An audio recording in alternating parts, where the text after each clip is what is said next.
ԱՄՆ-ում հանգրվանած թմրավաճառի նախկին կինը հաղորդավար Գայանե Ասլամազյանը եւ Երևանի ճանապարհային ոստիկանության նախկին պետ Արսեն Արշակյանը որոշել են հանդես գալ դուետով, լրագրողի եւ օպերատորի տեսքով։ Օրերս Նորթ Հոլիվուդում եկեղեցու մոտ արարողության ժամանակ Գայանե Ասլամազյանը մոտենում է ԱՄՆ արևմտյան թեմի առաջնորդ Հովնան arczepiskopos Տերտերյանին, որպեսզի ինչ-որ հարցեր ուղղի նրան։ Սակայն Սրբազանն ասում է, որ այս պահը աղոթքի պահ է եւ շտապում է արարողության։ Սույն տիկնոջը կողքից նկատողություն են անում, ասելով, որ աղոթք է գնում, սակայն դա չի խանգարում նրան բղավել Սրբազանի հետևից։ Եվ այս ամենը հերվից նկարահանում է Արսեն Արշակյանը։ Բայց եկեղեցու որն ազատումը ձեզ դողացի։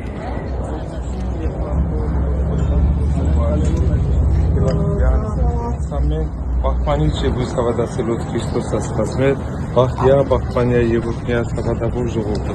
Ընտովանիա Սուրբ եւ Բադվագան Խաչի Վետկովի խաղաղության, Ֆրգիազատիա Երևելի եւ աներևույթ Իշխամիա, Սաժանավորիա Կոստյան Փարավորել, Զհար եւ Զորքեվը Սուրբ Ոգի դաշին եւ Նույս եւ Ավիդյանը Սավիդենից, ամեն։ Ձեր եղբայրների բանտարկումը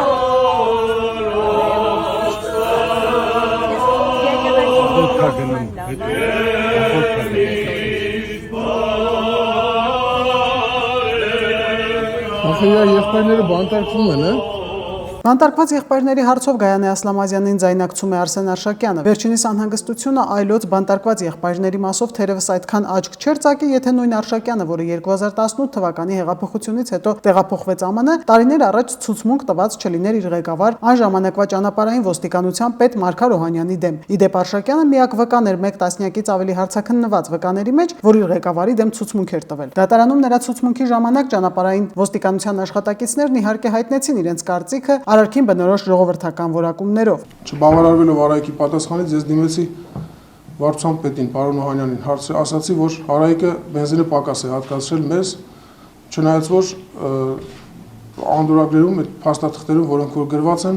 են այն թվերը, որոնք որ ստացել ենք նախորդ ամիսներին։ Պարոն Օհանյանը պատասխանեց ինձ, որ ինքը տեղյակ է պակաս հատկացնելու հետ եւ անդորագրում ավել գրելու է կապված։ Որպես Երևան քաղաքի գումարտակիր հրամանատար Հայաստանի Հանրապետության ճանապարհային ոստիկանության առաջին գումարտակիր հրամանատար 220 աշխատող ունեցող անձ, դուք պարտավոր եք, եթե որևիցե անօրինական գործողություն է կատարվում, ձեր ղեկավարի կողմից գրավոր կամ բանավոր տեղյակ պահեք Հայաստանի Հանրապետության համապատասխան մարմինների։ Ինչու՞ չեք արել։ Եթե ես իմանայի, որ այլ նպատակներով է բենզինը պակաս տրվում առաջին գումարտակին, ես կտեղեկացնեի։ Ոստիկանություն չընդունված կարգ է, տեղեկանալը գրավոր հրաման է պետք ոստիկանության հետ կապված։ Եթե ես հրաման չեմ տվել, ես ընդհանրապես ըստ վկայի ասելու տեղյակ եմ եղել դրանից, ամբողջը հարց օդի մեջ։ Արշակյանը նաև շատ ծանր է տանում Հայաստանում ներքին գործերի նախարարությունում տարբեր պաշտոններում իր նախկին գործընկերների առաջ խաղացումները եւ խայթող մեկնաբանությունները թողնում նրանց հասցեին։ Այդուհանդերձ հայրենիքը լքած եւ օտար եզերքներում ծավալած սույն անձինք ճիշտ կանեն լռեն, քանի որ հերվից հայրենիքը փրկող ու սիրող վայ հայրենասերների պակաս չկա։